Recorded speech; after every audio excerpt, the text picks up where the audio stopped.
Hey, everybody, and welcome back to Eggs, the podcast. Today's special guest is Anya Cheng. She's founder and CEO at Taelor. Anya, welcome to the show. How are you?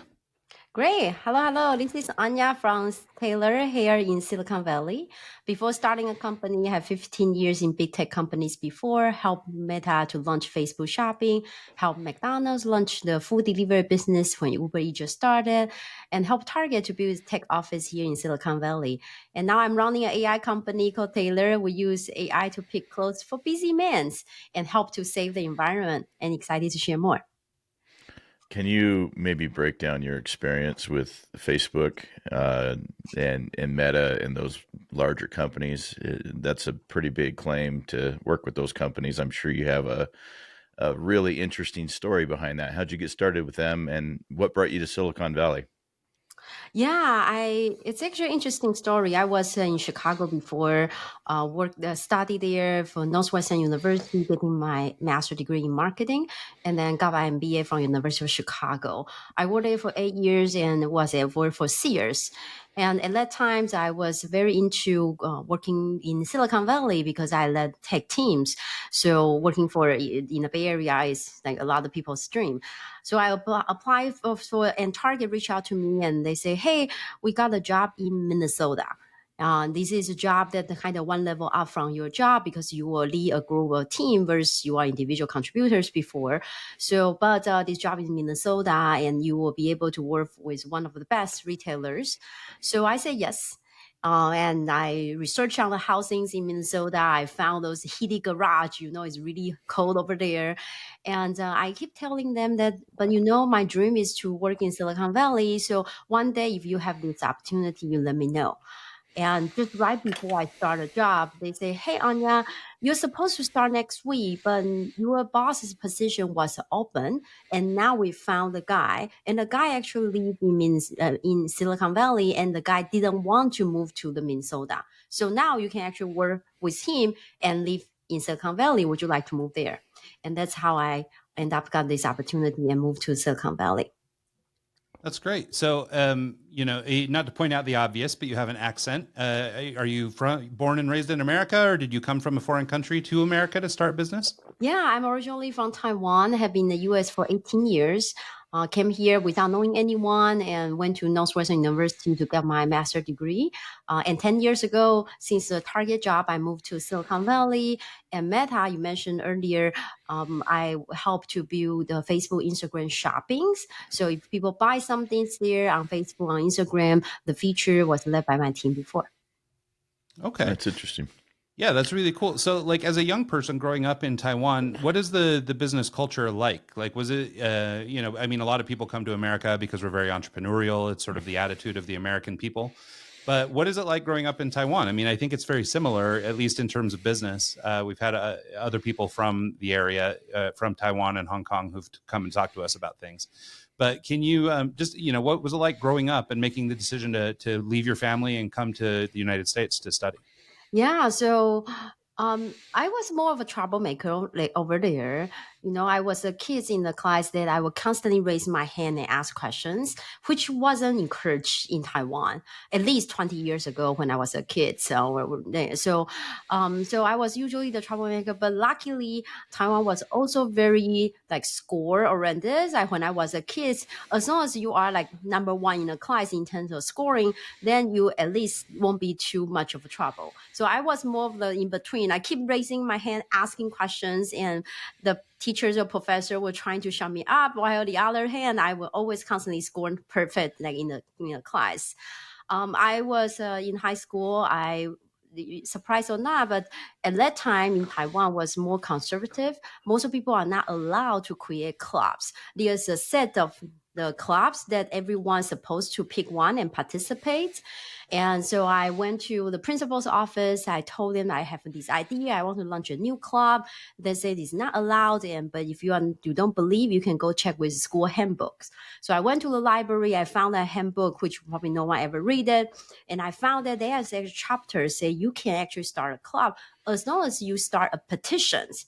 and you have few hundred people in the class, or give them their name and sign their signature. So I went to class by class, and I talk about my idea of these marketing and communication clubs and why this is so important. We have this new club. And then eventually I got like 500 people's signature, and I created this club. So at that time, the principal even called my mom, say, Anya's in big troubles. You have to stop her. She might be kicked out from the school. So I always thought that I was not always fit in, and until I came to the US. And the reason I came to US was I worked for a magazine, newspaper company back in Taiwan called Apple Daily. And at that time, Apple Daily is the largest media company back in Taiwan and Hong Kong, which means that everybody know about Apple Daily, and a lot less people know about Apple computer at that time. So someone asked me like, oh, where do you work? I was so proud, and I said, Apple. And the person said, oh, okay, cool. I know you guys make good computer. I was so embarrassed. I realized my world was so small, was a tiny bit of the Taiwan focus view. And so there was a time that I decided I should come to the US and see different part of the world. And I applied for 18 schools, like top 100 schools in the US, everyone with marketing and communication degree, and which ranked number 1 to 18. And surprisingly, I got rejected by number 4 to 18, and I got in number 1, 2, and 3. And the number 1 was Northwestern University, and that's why I'm here. That's a really interesting story. So you went to Northwestern, you studied marketing, and you ended up in Silicon Valley. You started working with Meta after Target. Did I follow that correctly? Target brought you to Silicon Valley. You got in with Meta and Instagram, and you created their selling platform on Instagram with a team. Is that correct? Can you tell us about that process of starting that side of the shopping side of Facebook and Instagram? Yeah. So after Target, I actually worked for McDonald's and help them to do the same thing, build out the new office in Silicon Valley, help them to build out food delivery business globally when Uber Eats just started as a senior director.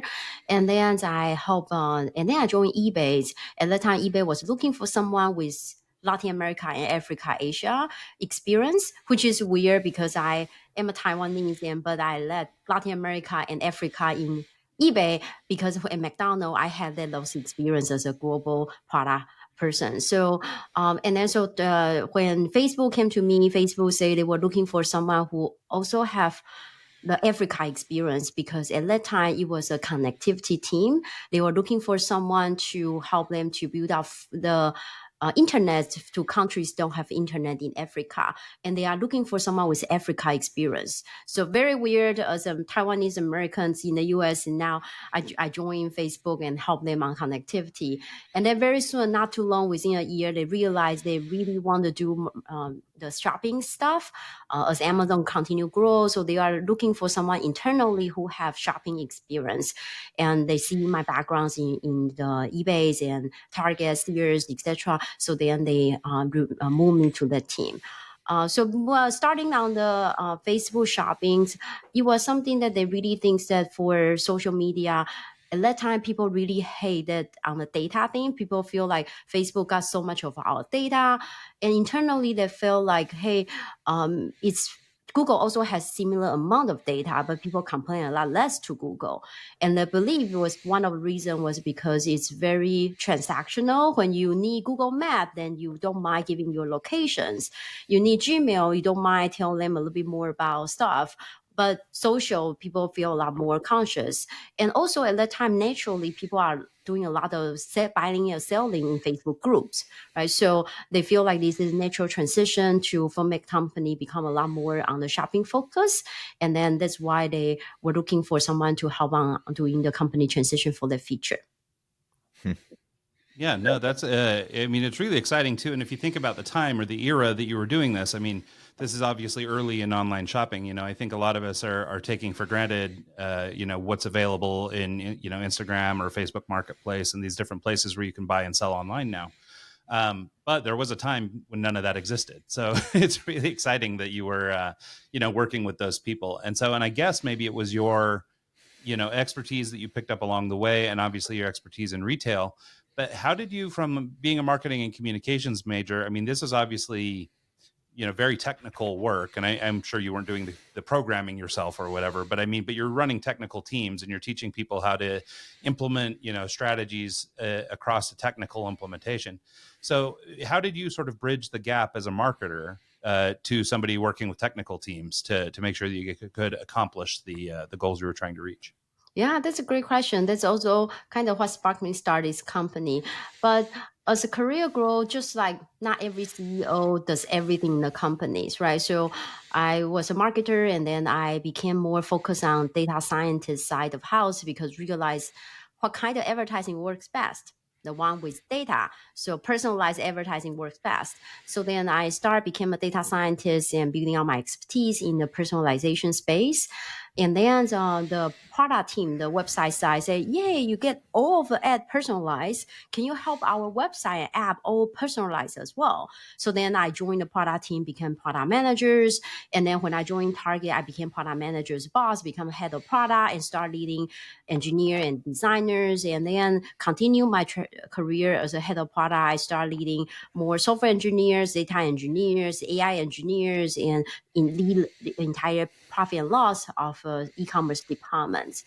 And actually, when I was working for Meta and eBay, I do feel imposter syndrome. I'm an immigrant. I'm a woman with a color. I didn't come from engineering background. I do lead technology teams. So I want to look great. I feel like at least I can dress up so people cannot tell that I'm freaking out. So I look some options out there, such as Stitch Fix. There are a lot of subscription boxes that you have to buy before you can wear. So those they provide styling service, but you have to buy, and I didn't want to own that much stuff. So I tried some rental company like Rent the Runway, Newly, or more. Those were amazing. That you can rent thousands of garments, but you have to browsing through all of them and pick your own. And it was an aha moment for me that I realized fashion company seems designed for people who are into fashion. Not for people like me. I just want to get ready for the day and be successful. So I started doing research like who else think like me. Hate shopping, hate laundry, but they need to look good. They socially active. They need to look good for job, for dates. Turn out that they are busy men. Single guy, sales guy, recruiters, pastor, professors, podcasters, people who need to look good but not very into fashion and doesn't want to spend time chasing after fashion and clothes and GQ. And that's why Taylor was born. So, can you tell us a little bit about Taylor? From what I'm looking at the website, it looks like you're kind of a subscription-based model that will send you clothing based on your likes. And is it like a weekly, monthly kind of deal? How does it work? Yeah, it's actually a rental subscription business, which is you can say $100, you can get to wear 10 clothes per month, and you don't have to do any picking. Our AI will pick the perfect outfit to make you stand out. Our human professional stylist will double check before sending out to the customer, so you always perfect. And after that, you get the clothes, real clothes that you can wear for a couple weeks. You don't have to buy. You can just wear them for a couple of weeks and return everything, or return some of the stuff and then keep what you love. And whatever you love is secondhand. It's still like new, but it's like still a lot cheaper than retail because secondhand. So you are doing good for the environment, support sustainability, and the rest stuff you return and then you get next shipments. So no more shopping or laundry. It's a little bit like your dry clean. It just every time you pick up, it's different things, and that what you pick up is what's already paired and perfect for your upcoming schedule. Yeah. No, I think it's a really clever idea, and especially for, people in technology, and the example you gave of your own life experience is really interesting because I think there are a lot of people that kind of, there's this old saying, this idea, dress for the job that you want, not the job that you have, right? And I think a lot of people, either don't know what they're doing, or they select clothing that maybe already have in their closet, things like that, that are, maybe not great, but it's the best they have, or, they're not sure what to wear. So they just kind of cobble something together. And I think having some assistance or professional styling is not the kind of thing that your average, single guy or, salesperson, business owner, or whatever actually stops and thinks about. For a lot of people, they're just not that into it. They just know they maybe need something to look good in a meeting or whatever. So if they're at all like me, then they're scrambling in the last minute to go buy a polo or something so that they don't look like a total bum in a meeting. And so I I'll think just look like a total bum. I'm okay with it. well, that's why you're in your business. That's why you work in the audio engineering business, because they don't have to dress up for that. So, and that's why I wear black exclusively, is because art directors don't have to wear anything but black. So, but I can empathize with this, at least to some extent, because there are a few things I've done over the years where I needed to dress up or where I needed to have, some nicer clothing and things like that. And I just don't have it.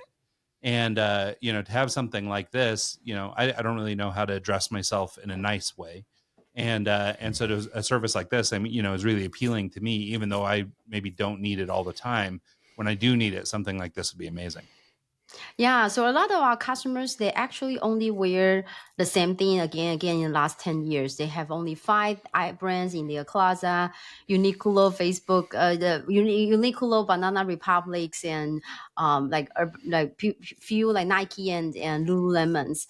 So a lot of them or customers will say, I will only, they open their closet, there's only blues over there, there's no other color. And so they really appreciate that they can try something new, because it's rental, a little bit like your Netflix show. If you will go to buy a DVD, you want to make sure your DVD you watch 5 times in the next 2 years. You perfect. That's perfect. But Netflix show, you watch for 3 minutes. If you don't like it, move on and try next show. So it's a bit like the beauty of rental. Our customers say, oh, I never actually tried polo. Okay, let me give it a try. I never tried linen. Okay, I'll give you a try. I never tried hoodie. Let me give you a try. And then they get a chance to wear over 300 different brands, and the stylist already paired for them. So she always looks pretty good. And at the same time, they can explore new style and then support the sustainability. Because today, 30% of clothes go directly from factory to landfill. And it creates 10% of carbon emission, 20% of polluted water in the world. Fashion is the most polluted industry in the world. And today, most of the clothes will actually get shipped to Africa, to put all of it in the mountains, and then got burned out. So instead of burning those clothes, now we find a new home and by pair them with customer, but also we provide feedback, because the customer is subscription. So they give feedback right away. And then we give the feedback back to the brand and manufacturer, so then they can stop producing junk, make sure their next collection is better. Yeah. Can you tell us about the AI side of your site? How does it work as far as like picking clothes for the customer? Am I going to log in, subscribe, and say, hey, these are the colors I like, this is the type of shirt I like, and so on and so forth, and it kind of just rolls the dice and guesses for me? Or how does that work? Yeah, we ask people for the high-end way, which we don't use a lot. Most of the guys think they are taller and thinner. So we also ask them, like, go to your closet and pick your perfect outfit and tell me more about the brand and the size. And also tell me more about the fit issues you have. Oh, I'm usually too tight in my belly. Usually the pants is too short. By having those informations, we pretty much can know what the customer's true size. We also ask them their their favorite brands. But we also ask a lot other questions, which brand that you shop at, because what's your favorite brand? The guy might say it's Louis Vuitton, and we ask you, where do you usually shop? I usually shop at Costco. So we will also ask all kinds of different questions, really understand their preference, the style. We also have different pictures they can dislike, and then it kind of the Tinder view get us into what the customers really want. And the customer can also book 15 minutes free consultation call if they want with our human stylist. So in that call, you can share about your points of view, open your closet. Some people say, hey, I'm a furniture designer. This is my collection. Can you match something of my personal brand? Some people say, this is my wife's closet. I just want to have something that can pair with my wife on the day night perfectly. Some people say, this is my clothes before, but I don't want something like this. I want to try something new. Can you, not too far away from my style, but that make me feel that I can try something different. So different people have different points of view, but in that conversation, they can share that. They can upload some pictures or upload pictures of sport athlete they like. And then from there, we know what's the perfect for them. We send them 5 items in a box. They wear for a couple of weeks. If they don't like something, they let us know. If they do, they can buy or just wear for 2 weeks and get new ones. Yeah, it's interesting. It's one of these things. So for the longest time, I mean, my whole life really, I've always worked behind a computer, things like that. So it's always black T-shirt and a pair of jeans and my Chuck Taylors, and that's pretty much it. And for the longest time, like I'm a kind of a bigger guy, and so for me, I always wore like big baggy T-shirts and things like that to like try and cover up, and so just out of insecurity, I would wear like a 3X shirt, even though I'm really like an XL or a double X. And so, but I would always wear way bigger than I needed maybe. And I also wore, baggy jeans and all that kind of stuff. And at some point, I was at like one of these places, like a Men's Warehouse or something, and I was trying to get some nicer clothes for a trip I was going on. And they put me in it's still just a black T-shirt, but it's a kind of a cut shirt. Like it actually has a style versus, like just sort of a box T-shirt that you would get at a store, right? And I found that even though I carry a little extra weight and felt really insecure, and so I was covering myself up in these really baggy clothes, that I actually look better in clothes that are sort of tailored or made to fit my body a little better. And then that same journey, I sort of proceeded into pants that fit a little better, and they fit more like the way pants are supposed to fit, instead of hanging off my butt and super long and baggy and all this stuff. And so by just switching those up, like I just went from black shirt and jeans to black shirt and jeans, but I went to nicer black shirt and jeans, or to black shirt and jeans that was cut a little bit more for my shape. And I found that just that little bit of elevation, went a long way for me personally in terms of feeling better about myself, but also I think looking better in the clothes I wear. And that's helped me in terms of just feeling more secure as a person and not being so insecure about my height and weight and things like that. And I don't think that most people stop and think about those kinds of things, and how just a little change like that, even though I didn't really change my style, but by just doing it the right way or having somebody tell me what I was doing wrong, really elevated sort of my appearance or my style overall. And so I think that that's, very cool thing that you guys offer in having, not just AI, but also having the human touch there, because I think it's really important that you have sort of somebody you can talk to about this stuff. Yeah, for sure. Our customers were really treat us more like executive assistants. So what we found was our customers is not just buying clothes, it's really buying a peace of mind. And they feel ready for their day and confidence. And so they constantly ask us like, hey, do you sell shoes, accessories, belts and other stuff? And can you tell me where to get my haircut? Which hairstyle do you think fits? And our customer even asks us, do you sell Valentine's Day gift and Mother's Day flowers? So they really think that we are more of like concierge, their butler. They are here to save time and give the peace of mind and feel ready for their day. And that's where my original intention to start a company. I think everyone should need to focus on what they are really good at. They shouldn't be worried about other stuff that is not really about their professional or social life. Like when they go on a date, they should only focus on the date versus worry about what am I wearing. Or when they're going on the date, their shorts should be helping them as a conversation starter. Wow, this is interesting shirt that you with really interesting fish on the shirt. It should be about conversation starter. Last week I was on another show, and the podcaster said when he goes to important conference, he always wear a pink jacket. I was like, what? He's like, yeah, because it's a conversation starter. Everyone will come to me and comments on the jacket, and then the icebreaker, and then from there the conversation started. So I truly believe that you should be helping, just like in a movie. You see, always there's another the best friend, a gay friend, or whoever want pat on your back and before you go out the door, or the gadget guy, right? Superhero all have the gadget guy behind them and help them say, okay, boss, you are ready to go. Be careful, right? There should be someone there in our life helping us. And that's where I think Taylor can help. Yeah, Can you no. talk about the logistics behind Taylor getting us started, finding the clothing to begin with? where you source the clothing, and um, in like the mailing, just sending it out, sending it back, cleaning it, getting it ready for the next person.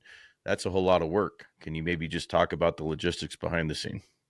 Yeah, sure. We use USPS for shippings, but we are also exploring other options at the same time. So it's pretty straightforward on the shipping. It's just like any e-commerce companies.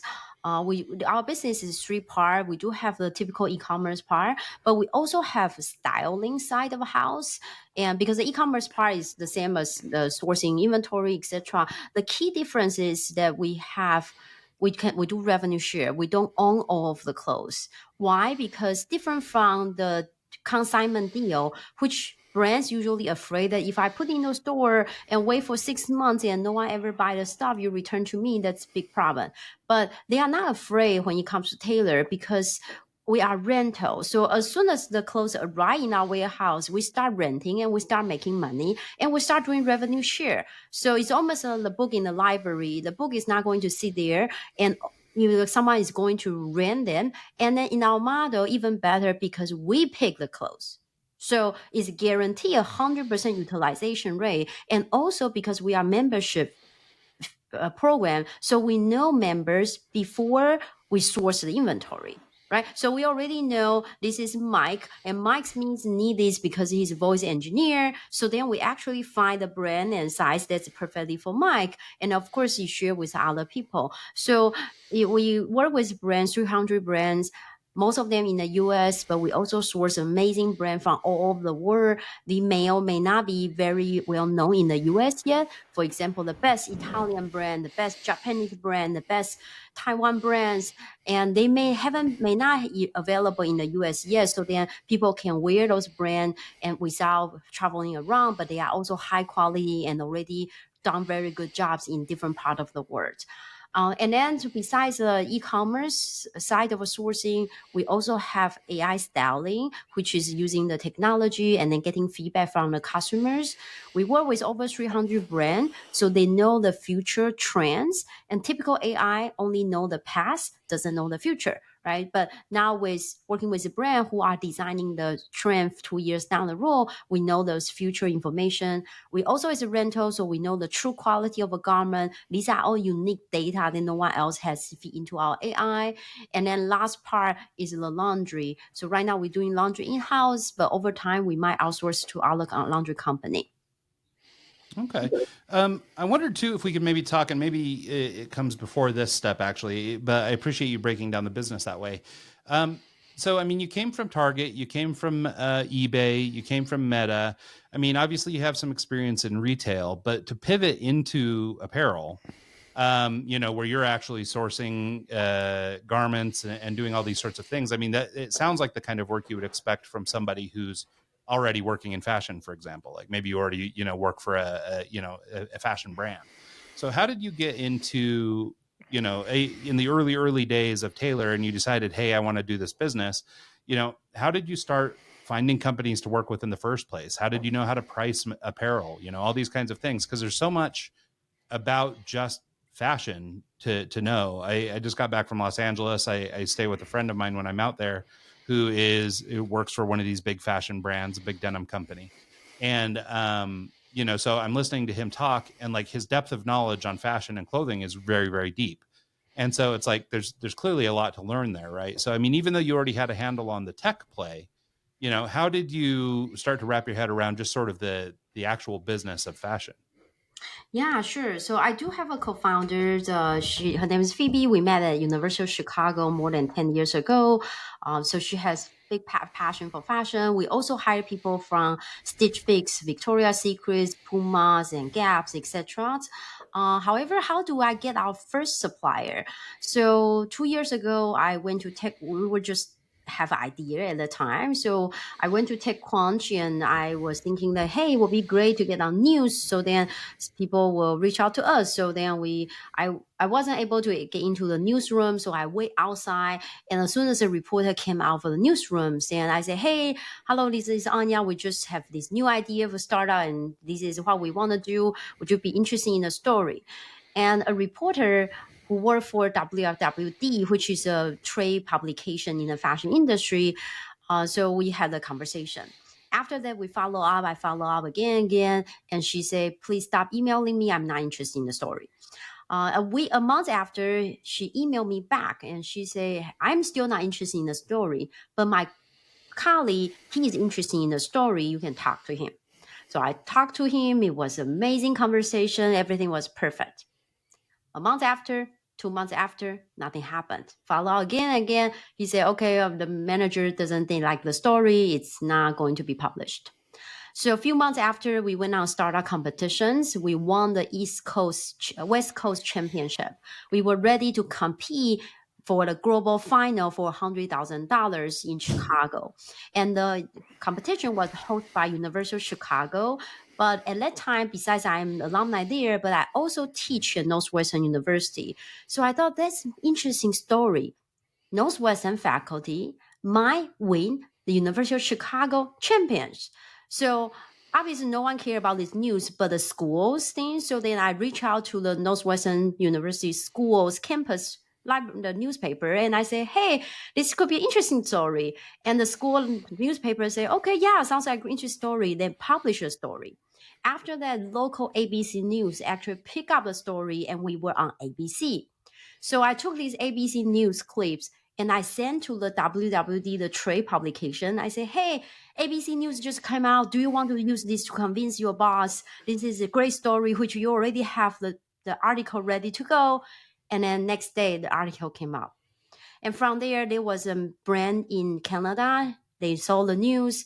They reached out to us, asked us to be our supplier, and became our first supplier. So with first supplier, second supplier, now we have 300 brands on the platform.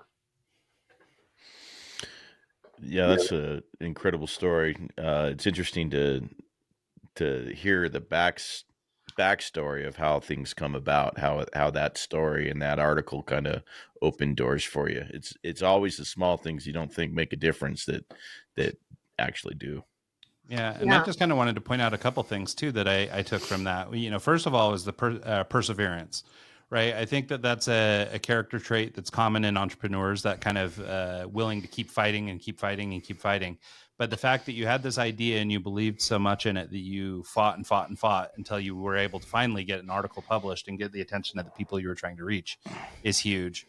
I guess also the insight there. So when you were pitching this, like at startup events and things like that, I guess in my head, I always had this notion that if you're going to pitch a startup, like you needed to have the startup, like you needed to have, you know, some infrastructure in place or something, but you're pitching and winning with just the concept. So I think that's kind of an interesting idea too, because there are a lot of people, I think, who have ideas or, you know, a notion of something that might make a great business, but they sort of just stop there. And I think maybe people think like I do, which was that maybe you have to have more infrastructure already if you're going to go pitch it. So I love you sharing that story. That was amazing. Yeah, when we started, actually, kind of how we got our first customer. At that time, we were only store ideas, and so we launched a landing page on Shopify. We paid $10, and the page was just explain about the business with an email box. Say, if you're interested, put your email here.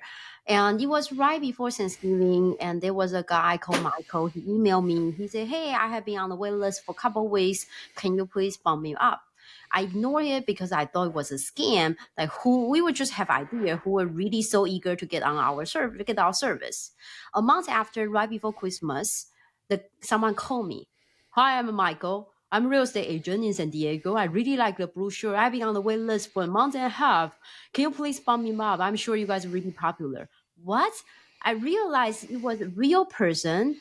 It's a real estate agent in San Diego who are waiting on our service. So then we went to the department store. It was doing Christmas sale. We bought a whole bunch of stuff that's on sale. We went to post office, put the clothes into the boxes, and we shipped to Michael.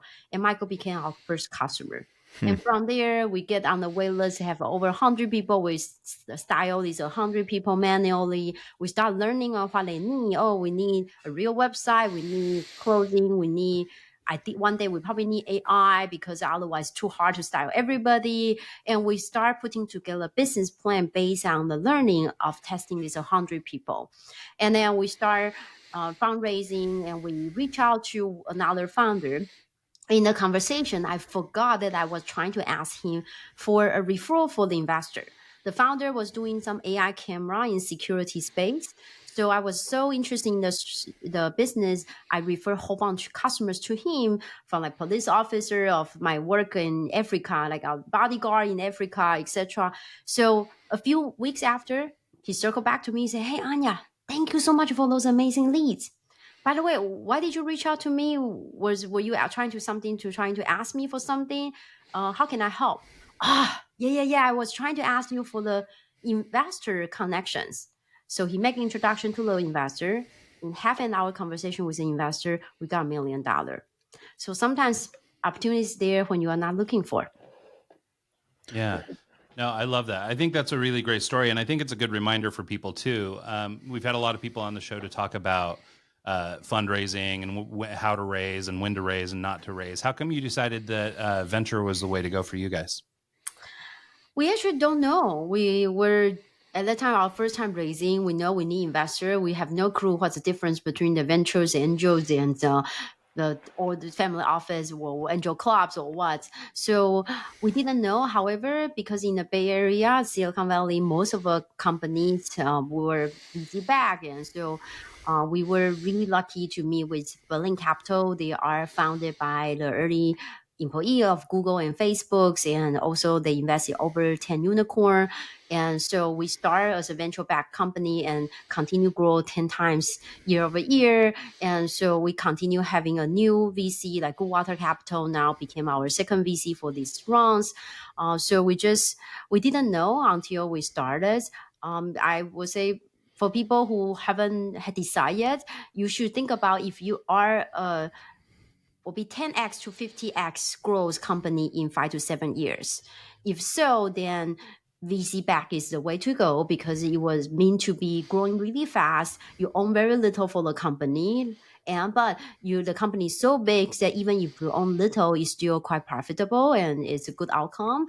Or if you want to be more lifestyle business, you may not have any investor, but it's profitable from the second years of the company. So even if you only have 10% margin, but it's 100% owned by you, so it's still very, very good. And you don't have to listen to anybody. You don't have to trying to get 10x growth year over year and working very, very hard.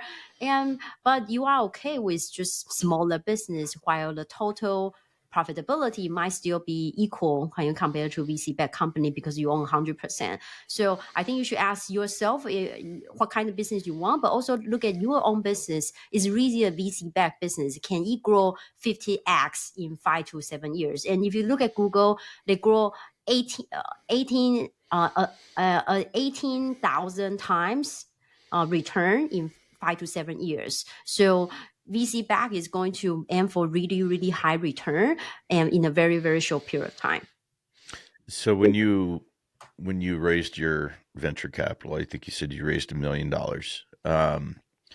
Were you specifically looking for the money, or were you looking for the help that comes along with some investors and some people that are getting involved in the project actually have project domain? They understand the industry. They understand, like on Shark Tank, for example, you get everyone coming up, they're pitching certain people. They want Mark Cuban because he knows this, or they want this guy because he knows that. Is that what you were kind of going for? Or did you necessarily just, I need the cash, I want to build a website, I need someone to help me develop the AI portion of it? Of course, like strategic investors are always good to have. So we are looking for both. Like 2 years ago, when we started, we raised $2 million. And in that $2 million, besides Berlin Capital, which also, of course, give us a lot of educations on how a VC-backed company grow, what's the pre-seed, C, A, B, C, D run, what's the company structure to look like, how to run the board meetings, etc. But also we got strategic investor, like people who really passionate for sustainability. So people are really good in ESG. People are really have fashion backgrounds. We have company who are manufacturer of Lululemons and Pumas and Adidas who are in our cap tables. We also have people who are, because we are consumer side, we sell to corporate as employee gift and purse. So we partner with the third largest women's rental company, Armor. So we sell to corporate as a gift. So we have people who are HR executive, so they know how to navigate when working with HR, making us employee perks. We also have people who are really good in AI space, because AI is evolving so fast, so we need people who keep constantly giving us those ideas and trends. And so I think in this early stage of startup, almost you need everything. So we see people in accounting, finance helping us out. We see people in engineering helping us out. What we do is we constantly ask. We put them in a WhatsApp channel. Whenever we need something, we are hiring, and then we put in the chat. I tell Ms. Ward, it's a Mother's Day sale, and we put in the chat. I hey, this is Mother's Day sale. So we ask the team to help. Okay. No, that's a really interesting idea. And I wonder too, if you could talk a little bit just about having to execute at high levels like this. So you mentioned, needing to 5X, 10X, 50X, your company, and I think to your point in the conversation or the notes that you made about, not every business needs to be this way. But I think, we haven't had a lot of people on with startups that are basically targeting that kind of growth like you're talking about. So I think it might be interesting to talk about, and maybe you don't have full expertise, but maybe you understand both sides enough that you can talk about, what it's like in a rapidly scaling company like this from an execution standpoint versus, maybe a smaller business that's not meant to execute at this level. I think the key difference is that you are expect to grow really fast. Like we grow 10 times in the last year and a half, and we are expect to grow another 3x by early next year. And our goal is to make 200 million revenue in 5 years. And so in order to achieve this means multiple things. Number one means you need capital. So either you need to quickly get profitable, but also you need external capital. Most of the time, it's not like one round of funding is enough, which means that first of all, you have to raise the first round, and that's already hard enough. And then you have to continue to show your attractions, and then you have to raise again and maybe again and again for multiple times. So are you someone who are willing and asking for investor, which you might have to talk to 200 people and 198 will say no to you? Like, are you someone who actually enjoying doing so? Or if not enjoying, at least you are capable and wanting to do so. And you might have to repeat the same thing 10 times per day and then get rejected. And then you might have to also have to make really quick hiring, but also figure out if it's right fit, and then have to probably make sure you make adjustment for the company.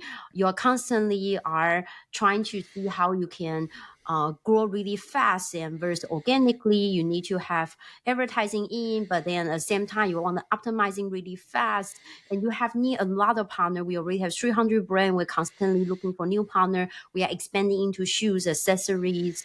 So I think it's a very different from a lifestyle business. Some people want to work on the business for 20 years, but it can be lifestyle. They do have a little bit work-life balance, and they also can make 100% decision for the company. They don't have to report to the investors, and they don't have to do a lot of things on preparing for those board meetings, etc. So I think it's just very different, and we started without knowing, and I'm still enjoying it, but I'm sure it's not for everybody.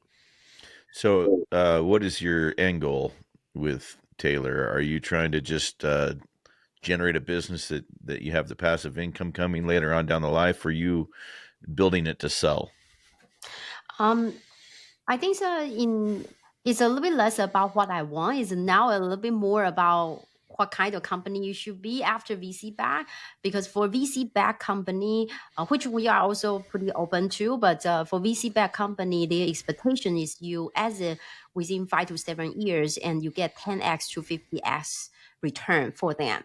So that's kind of the expectation. Of course, not every startup meet the expectation, and that's why VC back, and sometimes they are looking for like 10 company. As long as 2 company made it, they are okay, because the other 8 may not make it. But the moment they invest is because they believe you have a chance to be that kind of company. And the 5 to 7 years exit, it tend to be either you get bought, which is mostly common in the US, you get bought by others company, like in our case, maybe for Amazon, who also have logistic capability, Uber, who are share economy, or company who owns inventory, like Gaps, or clothing companies, department stores and malls, or discount stores, the company who own inventory, so they can operate a little bit cheaper than us, or the company really good in operation, so they can operate better than us. Those are our potential buyer. Or company who really want AI styling technology, like LVMH or Lululemon or Nike. They may not want to do rental, but they can use the AI styling element to improve their companies. So usually these, once you are VC back, they expect you to exit 5 to 7 years, and most of people will end up sell the company. Small amount of them when go public, but that's usually the expectation. But of course, some people become just profitable business and continue running. They share the bonus to the investors, but most of people end up sell the company in a period of time. Yeah, that makes sense. So can you talk a little bit about just also, again, or sort of operationally, as you're raising money and things like that, where do you spend this capital that you're raising? So, I mean, obviously some of it's in people and some of it's in websites and things like that, but how does your spend look? So like for you and for Taylor specifically, when you're raising $1 million in capital or $2 million in capital, where is that money going in order to sort of, I guess, pour fuel on the company sufficient to scale at the rate you're talking about? Yeah, so back to kind of original goal when you are raising, just like in the corporate, when you ask for budget, you must have a goal. Say, okay, if we have this amount of budget next year, we will make this amount of money. So, for example, in our current stage, we realize that our customer really love to buy something. After the 5 out of item go out, 1 or 2 get sold. When you get sold, we get very, very high margins, and people tend to, items still pretty new, only renting 3 times it gets sold.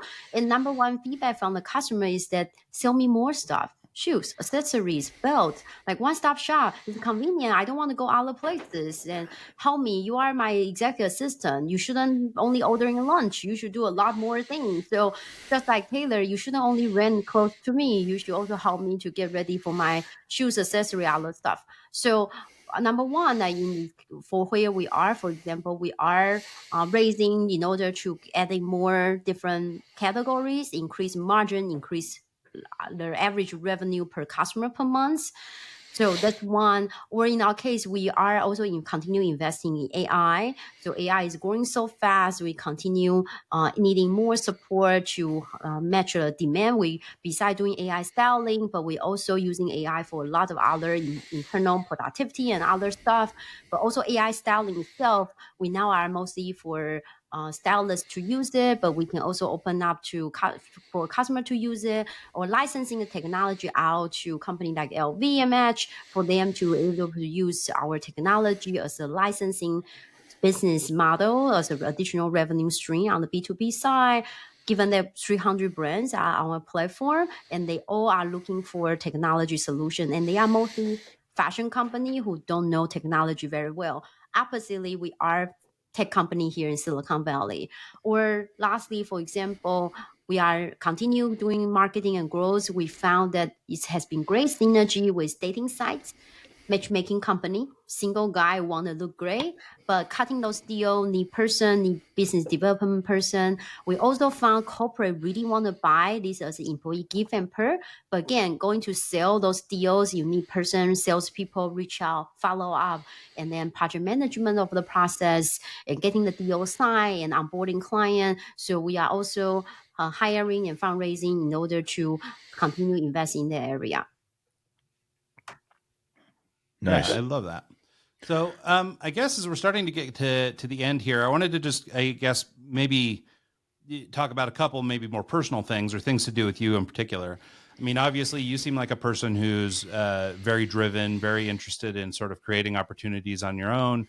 You took a very brave step in leaving your home country and your family and everybody else and coming to another country to try and make your way. Would you describe yourself as always having been kind of entrepreneurial? Were there people in your life that sort of maybe empowered you to feel like this, or was that something that just kind of came out of your education or came through opportunity? I actually didn't know that I can be entrepreneur until 3 years ago.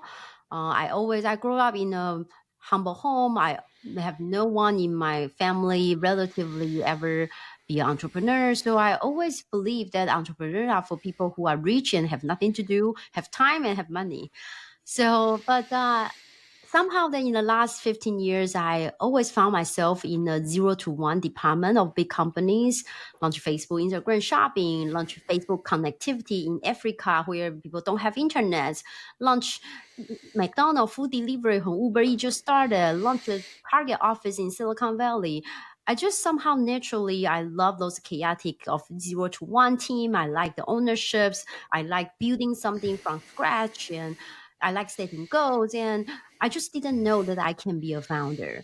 So I some after I became founder, I realized I'm home, and I actually I'm supposed to be here. And looking back from my career or school life back in Taiwan, I was the troublemaker, but looking back, it probably means I actually am a founder. I just didn't know. So I think that one thing I would tell people is that if you are not sure if you want to be a founder or something, just be curious.